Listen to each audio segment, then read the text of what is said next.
One of the great revelations of the age of space exploration is the image of the Earth, finite and lonely, somehow vulnerable, bearing the entire human species through the oceans of space and time. Let me tell you about the end. It's a story about the last. We're all blind men in a cave, looking for a candle that was lit 2,000 years ago.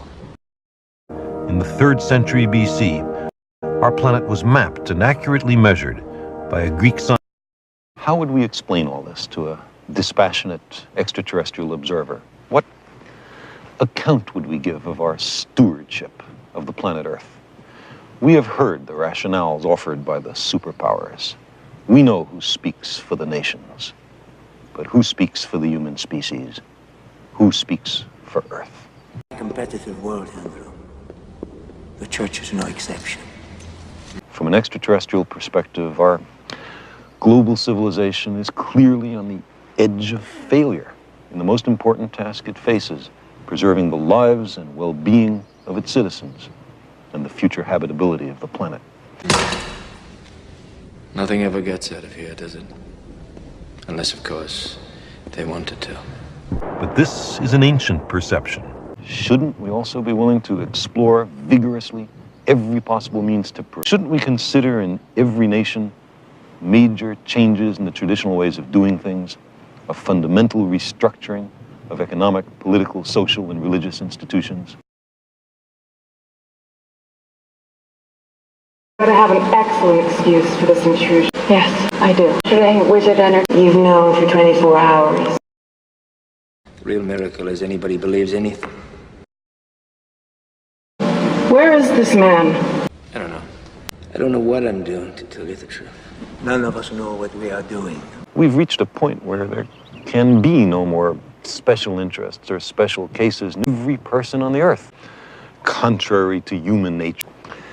Fundamental changes in society are sometimes labeled impractical, or as if there were only one human nature. But fundamental changes can clearly be made. We're surrounded by them. In the last 2 centuries, abject slavery, which was with us for thousands of years, has almost entirely been eliminated in a stirring worldwide revolution. Women, systematically mistreated for millennia, are gradually gaining the political and economic power traditionally denied to them.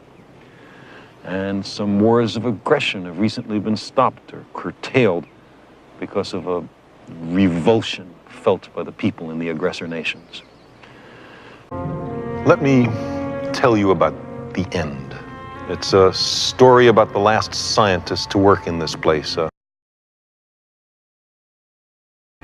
mathematician, astronomer, physicist, and head of the school of Neoplatonic philosophy.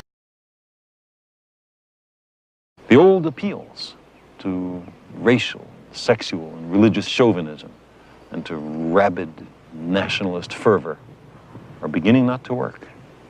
A new consciousness is developing which sees the Earth as a single organism and recognizes that an organism at war with itself is doomed.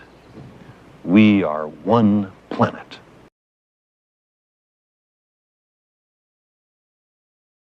That's an extraordinary range of accomplishments for any individual in any age.